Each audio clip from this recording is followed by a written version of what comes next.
Muy buenos días a todos nuestros hinchas y socios de Barcelona Sporting Club. Estamos arrancando un sábado más con BCC Radio a través de Radio Di-Blue y de BCC Plus. La verdad que, como ya se pueden haber dado cuenta, Barcelona está a pocos días de su centenario.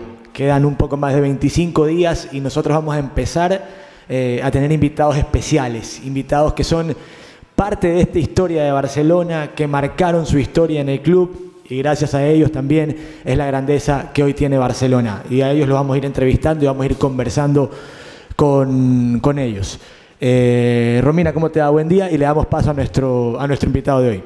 Hola, muy buenos días para ti, Marcel, también para toda la fiel hinchada que ya nos está viendo como sábado a sábado. Aquí es un tema de reunirnos y hablar de lo que nos gusta, por supuesto. En esta ocasión, bueno, venimos bien acompañados, como ya sabemos, estamos a poquísimo, a menos de un mes, como les decías tú, a días de ya cumplir esos 100 años tan anhelados por el club más grande de este país. Así que, sin más preámbulos, me parece que es todo un honor presentarles a nuestro invitado de hoy, a Julio César Rosero, uno de los grandes que tiene este club. Así que bienvenido, emperador, de verdad, muchísimo gusto tenerlo aquí.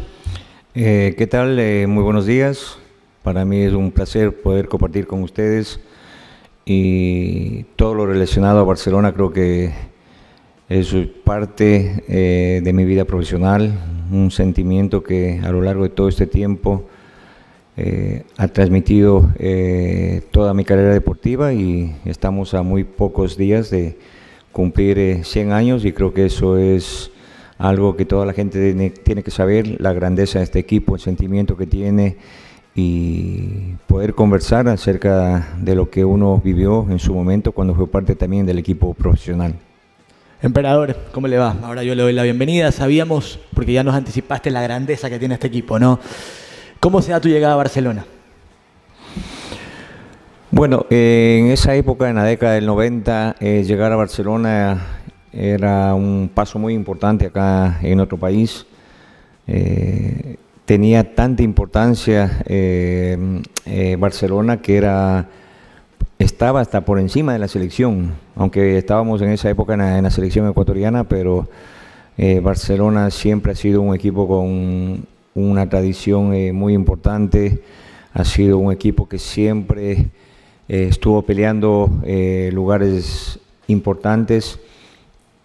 Como digo anteriormente, llegar a jugar una Copa Libertadores siempre le hacían los mejores, el primero o el segundo de cada país, y Barcelona siempre era parte de esa riqueza a nivel local y también a nivel internacional, jugando esta clase de torneos. Bueno, ahí conversando con uno de los grandes que tuvo la dirigencia, como era el capitán Poulson, un sobremesa, él me decía que a la tercera se dio la posibilidad de venir acá al equipo. Primeramente fue en el año 86, cuando pertenecía a un equipo como el América de Quito, pero hubo la posibilidad de venir acá a Barcelona, y también estaba interesado en el Nacional de Quito. Bueno, por ahí no se concretó. La segunda fue luego de una participación en una Copa América en Brasil, donde hicimos una excelente participación con la selección, ganando a la Uruguay de Francesco, empatando con Argentina de Maradona. Hubo esa posibilidad de venir acá a Barcelona, también algunos clubes fuera del país, pero no se llegó a un acuerdo con la dirigencia nacional. Y en el año 92, siempre digo, hubo un inconveniente con una dirigencia, con un directivo que asumió en esa época el Nacional. Había sufrido una lesión que me tocó recuperarme, y habíamos quedado que cuando vuelva a jugar mi contrato se vería nuevamente y se pagarían los meses que no había jugado.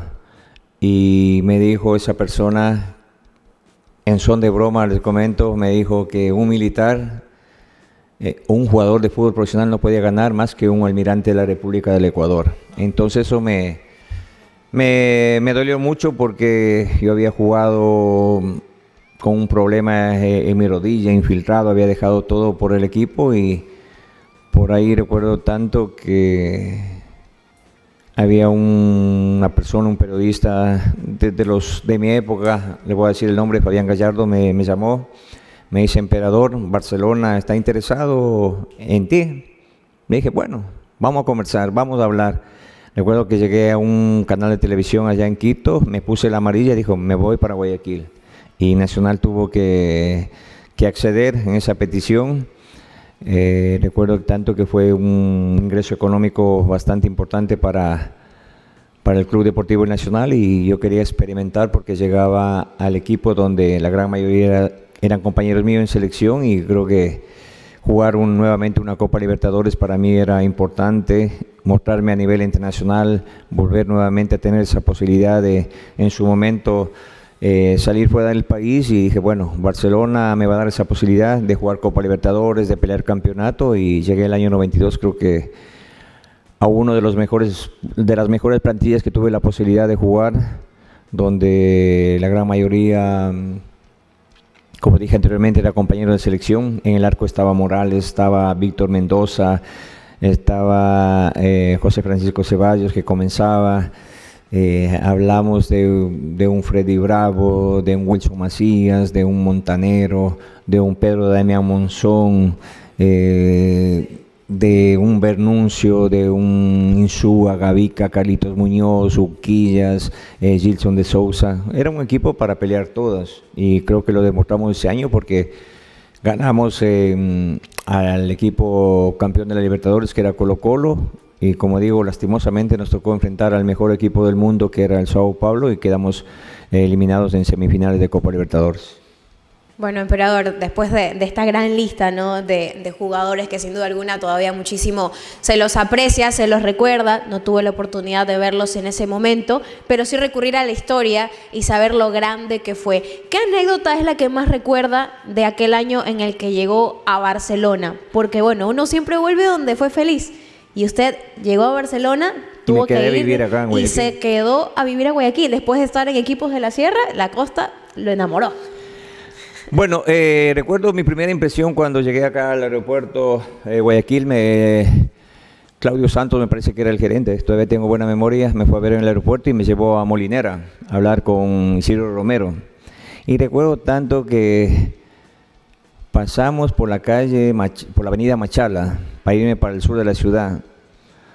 Pero fue un cambio total porque venía de una ciudad diferente, donde el orden era lo primordial, ¿no? Las buenas costumbres.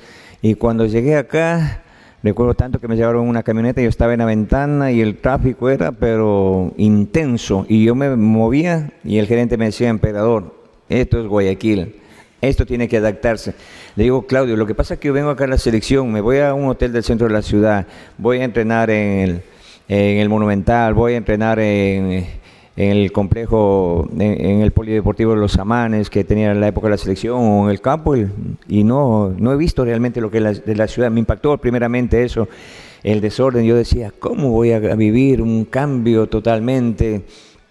Mis niñas eran bebés en ese momento. Digo, bueno, vamos a ver qué es lo que propone el ingeniero. Realmente me gustó porque fue un proyecto deportivo muy importante. Me habló de los jugadores que él quería traer, extranjeros de primer nivel. Quedaban afuera jugadores que habían jugado el anterior, el caso de Saralegui, el caso de Troviani, quedaban fuera y venían jugadores con un cartel importante. Dije, bueno, vamos a pelearla, vamos a lucharla. Y tomamos con la familia la decisión de venir acá a Guayaquil, de saber que teníamos que acostumbrarnos a un clima diferente, a una temperatura diferente, a una ciudad diferente, costumbres diferentes, pero realmente la decisión que tomamos con la familia creo que fue la correcta. Venimos a un equipo muy grande que me dio una estabilidad económica, una estabilidad deportiva, una estabilidad emocional, una estabilidad profesional muy grande, que ya son 33 años que vivo acá en la ciudad de Guayaquil, me he quedado acá, 25 años de haber dejado el fútbol y me retiré acá en Barcelona y creo que Barcelona logró eso.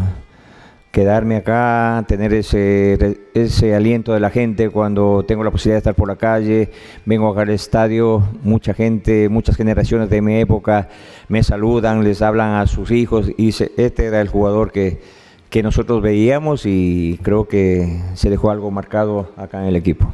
Profe, nos hablabas quiero ir a ese partido puntual, porque ese partido si bien no se clasifica, marcó la historia de Barcelona. Ese partido con ese Sao Paulo, que nos...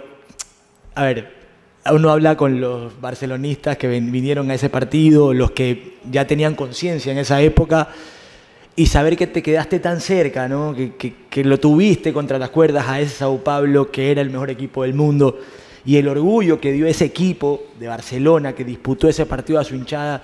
¿Ustedes cómo lo vivieron estando allá adentro? ¿Qué crees que faltó? ¿Crees que si, no sé, si se jugaba 5 minutos más lo lográbamos? Porque teníamos un equipazo que puso contra las cuerdas de Sao Paulo. Bueno, antes de eso hay un contexto de lo que pasó. Habíamos eliminado al Colo-Colo, que era campeón de la Libertadores, ganándolo aquí en el Monumental, con un estadio pero lleno.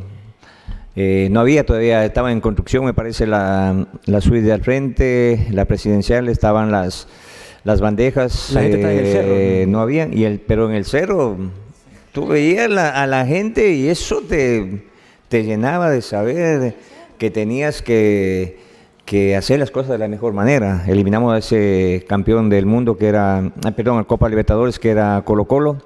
Luego nos tocó enfrentar a Cerro Porteño, donde tuvimos que ir a definir por los penales.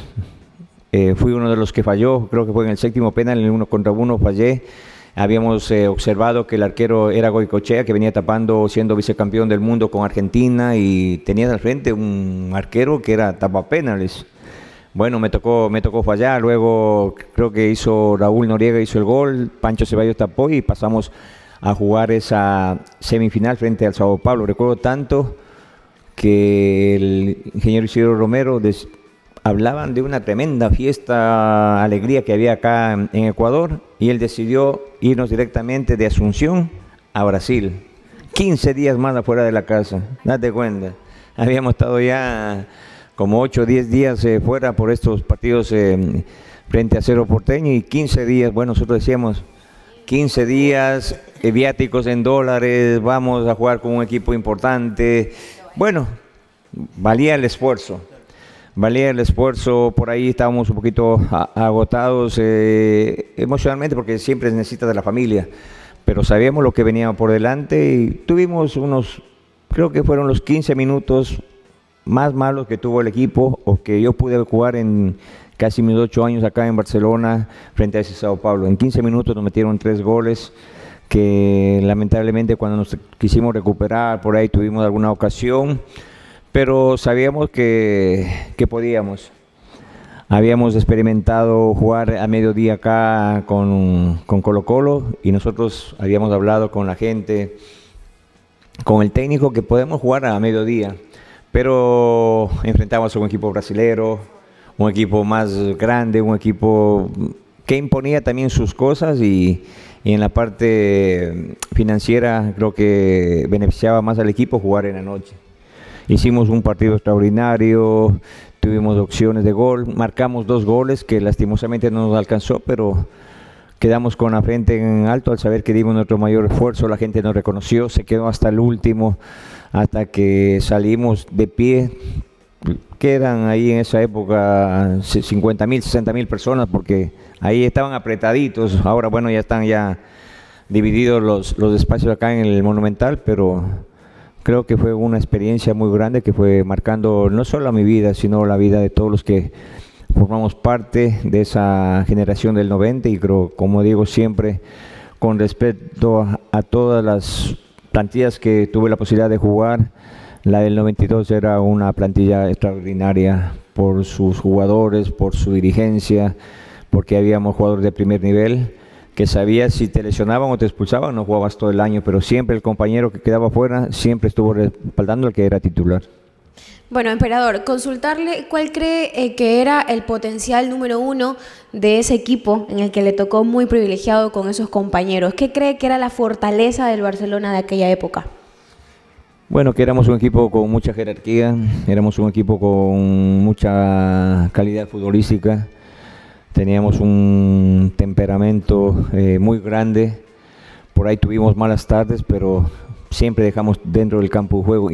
Se impuso una una situación muy grande que cuando los equipos ya ingresaban acá por el túnel sabían que iban a perder, porque al frente tenían unos jugadores que iban a dejar todo, que íbamos a correr, que si los respetábamos a sus rivales era haciendo goles, y cada uno de nosotros sabía lo que teníamos que hacer.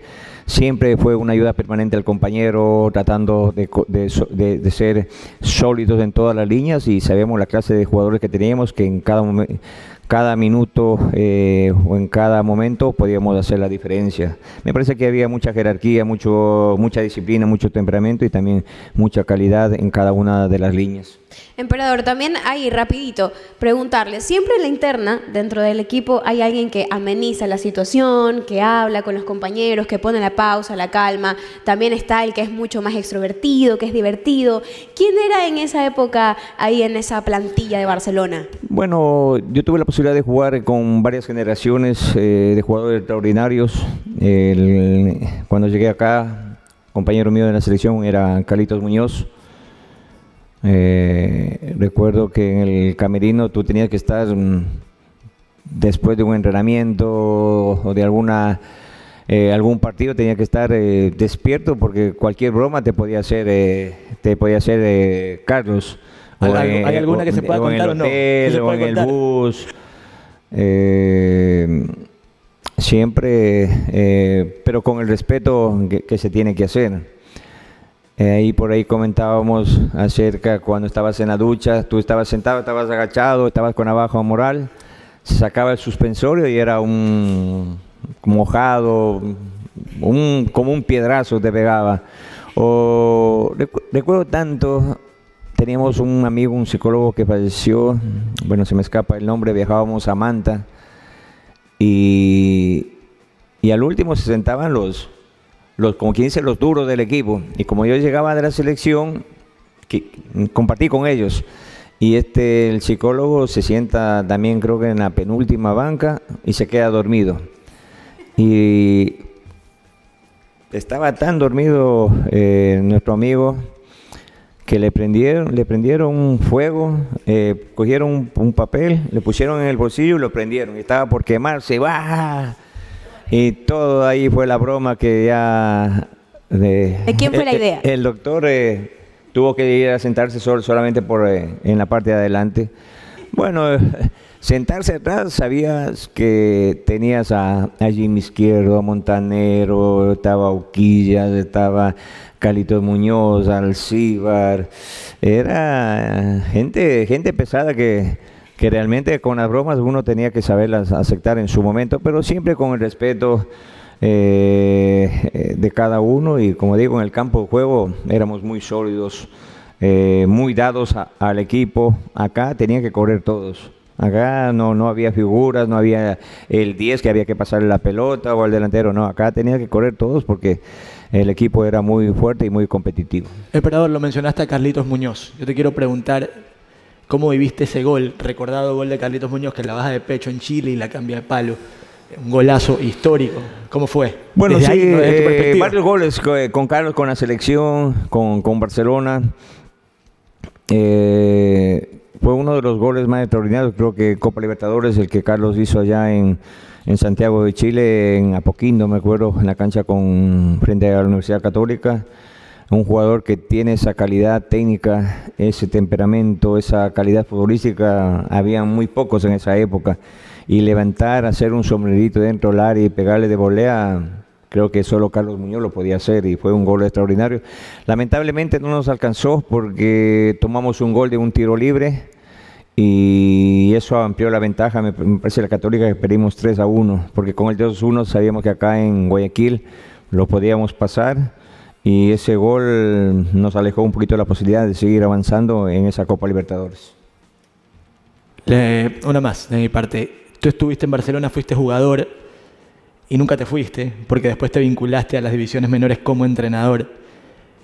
¿Qué te hizo? Porque hay muchos futbolistas que dicen, ¿sabes qué? Ya jugué, me retiro, no quiero ni... Hay muchos que no les gusta ni seguir mirando fútbol. Tú seguiste y te vinculaste como entrenador, viviste los dos perfiles, como jugador y como entrenador. ¿Qué cambió? ¿Qué es diferente estando del otro lado, teniendo que decirle, darle indicaciones al jugador? Bueno, luego de mi retiro de acá de Barcelona, tomé la decisión de estudiar. Entré a la universidad en esa época, mis compañeros se retiraban y querían seguir jugando en los pueblos, te pagaban $500 o ibas a Estados Unidos y te pagaban. Entonces por ahí me decían, vamos a jugar. Y yo les decía, no, porque ya tanto tiempo lejos de la familia que ya he compartido, yo soy muy de casa. Muy de casa, y entonces ingresé a la universidad. Recuerdo que tanto que ya estaba ya en tercer año de la universidad y me llamaban de acá de Barcelona, me llamaban para un proyecto de un equipo de segunda categoría que era el Liceo Cristiano, y les decía que yo todavía no estaba preparado, porque una cosa era entrenar, alimentarse, dormir, volver a entrenar, jugar el día domingo, que estar al frente de muchas personas con pensamientos diferentes y todos llevarlos a un solo sentir. Y bueno, se dio con el paso del tiempo. Recuerdo que por ahí un directivo me convenció. Comencé a dirigir una sub-20 de acá de Barcelona en el 2003. En el 2003 y también surgió el proyecto de ese equipo de segunda categoría.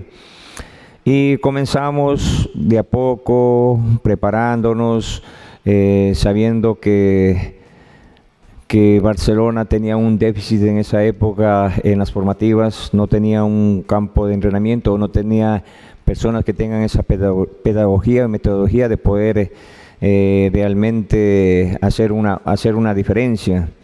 Y por ahí comenzamos, estuvimos un año, luego continuamos con el equipo de segunda categoría y sin haber dirigido equipos de primera A, de primera B, me convocaron para ser el segundo técnico de la selección ecuatoriana absoluta. Fue un paso gigante porque realmente me dediqué a prepararme. Luego en la selección tuve la posibilidad de hacer algunas maestrías, que en esa época acá el videoanálisis no existía o ser gerente deportivo no existía. Y ahora eso es novedoso, cuando yo ya en el 2006 ya había sacado una maestría en gerencia deportiva, en videoanálisis, porque estaba, como dice, adelantándome un poco a lo que se venía. Como jugador también me adelanté un poco a lo que se venía por delante. Y seguí preparándome. Recuerdo tanto que estaba yo en una selección absoluta y me llamaron, la gente sabe muy poco, me llamaron de Barcelona para que sea el técnico del equipo de primera. Y conversé mucho con gente cercana y estaba en la selección absoluta y me iba a jugar el mundial como técnico principal, el mundial de la sub-20 en Colombia. Bueno, hablé con la dirigencia de turno, manifesté que había tenido esa posibilidad, hablamos con el ingeniero de la federación, habló con la gente de acá de Barcelona y me dijo, bueno, hay esa posibilidad, no lo vamos a cortar a Julio César para que vaya. Hablé con el profesor Rueda con mucha más experiencia, me transmitió todo lo que él había pasado también en su momento con la selección Colombia, dirigiendo la América de Cali. Y por ahí cuando estábamos ya para arreglar, me quisieron imponer a gente que no era de confianza mía. Entonces tomé la decisión de no dirigir mucho. Me dice, hubiera estado en el equipo, le digo, pero el equipo es de confianza, le digo. Rodearte de un cuerpo técnico de confianza es muy importante. Quisieron poner a gente amiga de algunos directivos y no acepté. Y luego, en ese transcurso, no recuerdo cuál era el técnico, había una crisis acá en el equipo y me llamaron para ser el presidente de la Comisión de Fútbol. Presidente de la Comisión de Fútbol con un sueldo muy grande. Y recuerdo tanto que nos juntamos y en esa época me decían, esto es lo que te podemos pagar. Yo decía, pero con lo que me pagan está demasiado, ¿no? Y ante la situación, la crisis que pasaba el equipo, yo le dije al técnico que necesitaba el equipo, un técnico que realmente mantenga la disciplina, y por ahí se dio, se habló, hablé con el técnico, quedaron en pocos días a la semana siguiente ya reunirse, porque yo todavía terminaba mi situación contractual con la selección absoluta y había la posibilidad también de dejar también la sub-20 del Ecuador. Pero sobre los días, el fin de semana, conversamos y no se llegó a un acuerdo. Tomaron la decisión, me parece que ahí contrataron a Juan Manuel Job en esa época y decidieron irse a Quito a vivir un año. Y fueron las dos únicas ocasiones que tuve la posibilidad de estar acá en el equipo. Y luego de salir de las selecciones juveniles, me llamó José Francisco Ceballos, me llamó Alfaro Moreno, porque había un proyecto de sacar el equipo de segunda categoría, el Toreros y también la reserva. Y como tenía muy llegada, porque varios de esos muchachos que estuvieron conmigo en la selección habían llegado acá al equipo y comenzamos un proyecto bastante lindo, trabajamos creo que 1 año 8 meses y luego tomé la decisión nuevamente de dejar por situaciones que no eran lo que yo pensaba que tenía que ser. Y bueno, dejamos, pero soy parte del equipo, me siento muy contento, me siento que en su momento cuando estaba Subeldía ayudé, o tomaron me pidió algunas opiniones sobre los jugadores que podía traer, lo mismo con Guillermo Almada, trabajamos mucho tiempo ahí juntos, que mucha gente decía, ¿por qué Guillermo me deja entrenar el equipo de la reserva junto a la primera categoría? Porque eso es para el equipo principal. Yo entrenaba a la par con ellos y siempre conversábamos, hablábamos. Recuerdo tanto que el partido que jugaron contra el Palmeiras en Copa Libertadores, y yo le hice un análisis, porque yo veía los análisis que le presentaban a Guillermo. Entonces era una hoja de papel en blanco, Juan juega de esta manera, se para, y yo le digo, mira, Guillermo, le digo, yo voy a terminar ya mi situación acá con el equipo, pero te voy a hacer un análisis de lo que yo hice cuando yo estaba en la selección ecuatoriana.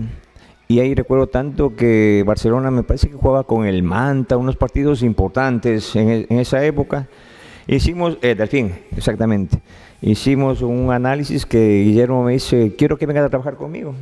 Digo, yo no tengo problema, le digo, pero le digo, este análisis que te hago es para el amigo.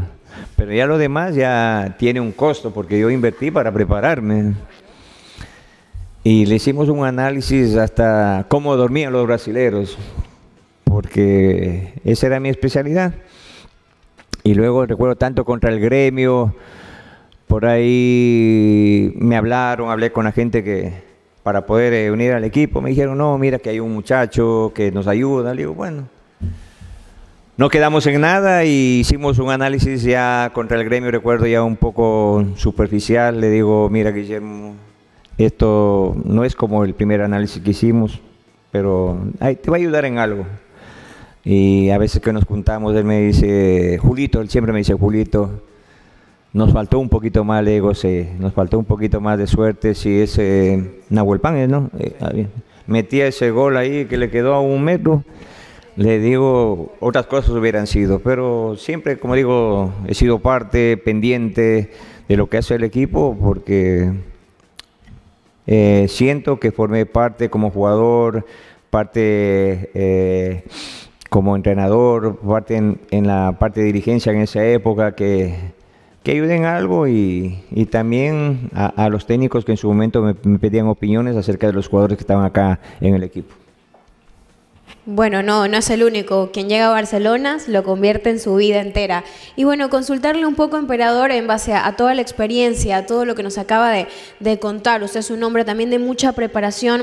¿Cuáles son los potenciales que ve en el Barcelona actual? En este Barcelona que está atravesando por este año centenario muy importante y que sin duda alguna va a quedar también en la historia. Bueno, yo pienso que el equipo viene saliendo o intenta salir de momentos malos que ha tenido, problemas que siempre influyen. Aunque uno es jugador, tú ves que la cabeza no está encaminada en su momento como se tiene que hacer.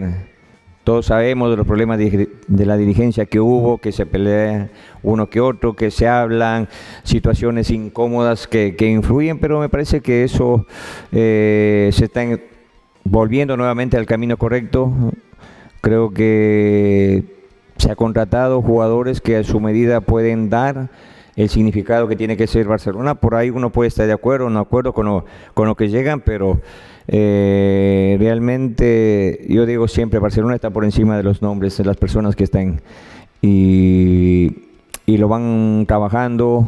Es importante lo que vienen logrando. El éxito deportivo te lleva también a un éxito institucional. Ha ingresado muchos en la parte financiera, muchas cosas importantes para el equipo, aunque comenzó esa fase de grupos que realmente lo que se venía dando, ¿no? Yo puse una foto en mi estado, ahora comienza verdaderamente la Copa Libertadores y creo que comenzar ganando es importante. Pueden decirte que no hubo una estructura, no tienen un modelo, pero ganar un partido de Copa Libertadores, los que hemos vivido en un campo de juego, sabemos cómo se juega esa clase de torneos y me siento muy contento porque hay muchachos que están en el equipo principal, que fueron parte de mi formación como entrenador. Fui entrenador de segundo Alejandro Castillo en la selección, lo considero mucho.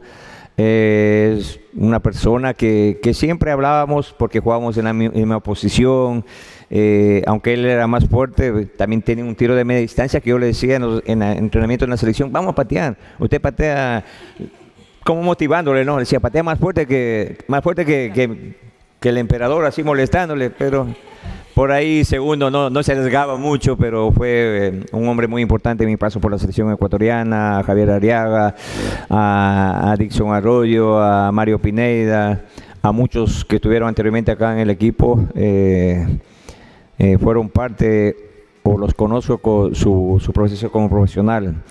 Y creo que de a poco se va dando, la oportunidad que le ha dado el presidente a un cuerpo técnico nacional es importante.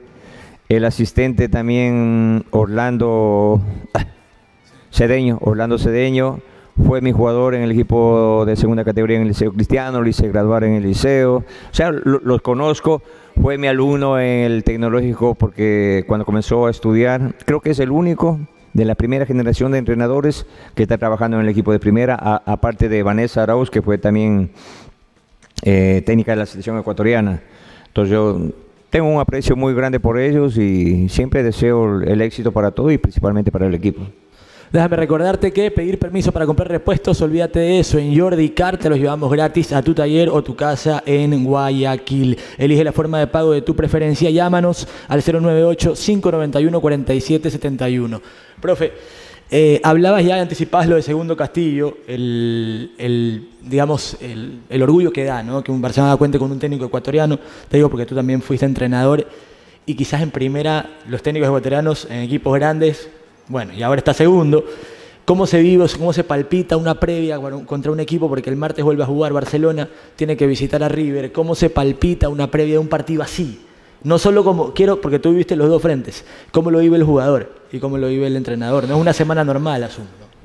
Bueno, se vive con mucha intensidad, se vive, siempre hay un poco de ansiedad, además.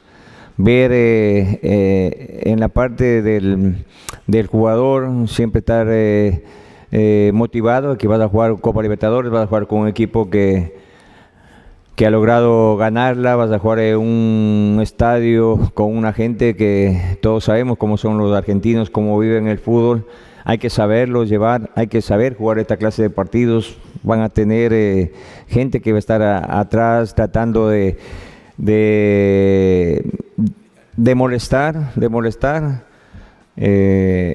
pero acá ellos tienen que estar enfocados en lo suyo, concentrados, saber que por algo están en una fase de Copa Libertadores y tratar de disfrutar, porque si no disfrutas lo que haces, no disfrutas de jugar con un estadio de 60,000 personas, que te ven millones por televisión, que la gente está pendiente, que sacas un resultado, vas a quedar en la historia del equipo. O sea, son motivaciones que tiene que darse uno mismo y también en grupo. En el caso del técnico, creo que tiene que ver los mínimos detalles, ultimar muchas cosas, juntar todo ese pensamiento de personas que son diferentes, que le dé ese modelo, esa identidad, los movimientos que tienen que hacer, que el equipo siempre esté pendiente y que la gente de apoyo va a ser muy importante. Porque el segundo es la cabeza, pero aparte está su cuerpo técnico, el cuerpo médico, los utileros, la dirigencia, la gente de prensa del equipo, tiene que estar siempre apoyando, siempre motivando, siempre cada palabra que se dé, siempre sea para alentar al equipo, que las críticas no sean destructivas, sino motivar, porque eso es lo que te hace más grande y realmente cuando estás actuando, siempre decir con la verdad. Al amigo, al que tú crees que es amigo, siempre decirle con la verdad para que él pueda rectificar y pueda mejorar. Profe, bueno, sabemos que actualmente también los jugadores tienden a la mano de herramientas que, si bien es cierto, sirven muchísimo positivamente, pero que también llenan de sobreinformación y pueden distraer un poco. ¿Qué les recomendaría usted? Porque también ha estado en los dos frentes, ha sido jugador y también DT. Bueno, lo que nosotros hacíamos con la selección absoluta, poner una tecnología, un inhibidor que no te llegue la señal acá en la cancha en el cerro, porque realmente el teléfono, la tecnología te saca, te desenfoca de lo que realmente tienes que estar, porque todos sabemos, hay que estar actualizados, pero yo recuerdo tanto que por medio de la tecnología hubo una llamada a las 4, sería 3:30 de la mañana en la selección, que al hermano de un jugador lo habían detenido. Y a esa hora, ese jugador grande, importante, que jugó mundiales, se desenfocó. Y estábamos al día siguiente de jugar un partido. Tuvo que salir, arreglar. Y el partido que jugó fue el peor partido que jugó con la selección. Mentalmente sale. Puede estuvo ahí concentrado, un telefonazo de la familia, mira, nos cortaron la luz. ¿Qué puedes hacer tú si estás cortado la luz? Te olvidaste de pagar, o que se te enferme una niña. O sea, son situaciones que uno tiene que emocionalmente saberlas llevar, saberlas conllevar, saberlas manejar. Todos saben que hay un respeto, y Alejandro sabe cómo nosotros nos manejamos. Teléfono en la comida, en la concentración, tiene que alejarse, porque se ha perdido eso hasta en las familias. Yo he visto que cuando vamos hacia un restaurante con la familia, vemos que están ahí sirviendo y todos están con el teléfono. Le digo a mi esposa y a mis hijos, le digo, eso no es compartir, ¿eh? Porque todo, o sea, eso te ha alejado mucho, pero te beneficia también en muchas situaciones, pero es muy complicado, muy difícil. Ojalá vayan a decir, profe, usted dio la idea que pongan un inhibidor ahí para... Por culpa de mi pregunta. A la selección sub-20 yo les quitaba los teléfonos, y a la selección mayor tenían hasta cierta hora, se prendía ahí en la casa de la selección. No sé si existe, había un panel que funcionaba mejor que acá, que la que tenemos con los vecinos de Daule. Se iba la señal. El internet y la velocidad que merece es una experiencia única. Ya están aquí con Giga5, la red joven que lo mueve todo, con paneles de primera. Llámanos al 510-56. Profe, ya estamos llegando al final del programa, lamentablemente se nos ha hecho rapidísimo. Tú eres parte de la historia de este club, la gente te recuerda con muchísimo cariño, no solamente por los títulos que conseguiste, sino por la marca que dejaste. Estamos a poquitos días ya del centenario de Barcelona. Quiero que le des un mensaje al hincha y al socio del club por sus 100 años. Bueno, primeramente yo soy agradecido con el equipo por todo, por permitirme ser parte de la historia, por permitirme disfrutar de toda esa gente en su momento, con estadios llenos, haciendo buenos partidos, por ahí perdiendo finales importantes también, pero siempre el respaldo estuvo ahí. En lo personal creo que siempre salí con la frente en alto, di mi mayor esfuerzo, No me guardé nada. Salí golpeado, salí lesionado, pero volvía con las mismas ganas de llegar primero al camerino, primero en el entrenamiento, el último en irme, cumplir siempre con lo que disponía el técnico, con lo que se hacía con la dirigencia, y creo que esa generación fue muy importante, como las siguientes, para la grandeza del equipo, sin olvidar a los que comenzaron con esta historia grande. Siempre tiene que haber ese respaldo. Esto se lo logra logrando títulos, logrando cosas importantes.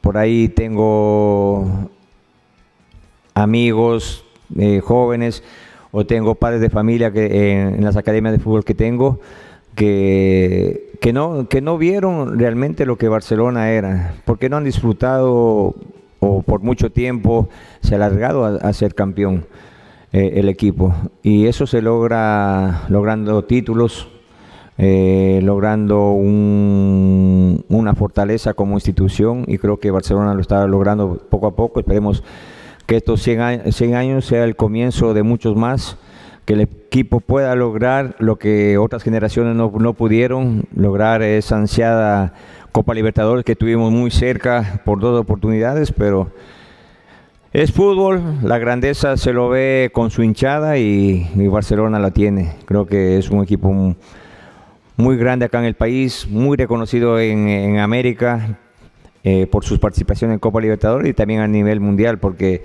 tú vas a jugar a cualquier parte del país, llenas de estadio, vas fuera del país y siempre está una camiseta amarilla respaldándote, y creo que eso a uno le hace sentir orgulloso de saber que lo que hiciste en el campo de juego, tu profesión, siempre ha sido respaldada o siempre ha sido reconocida por la gente.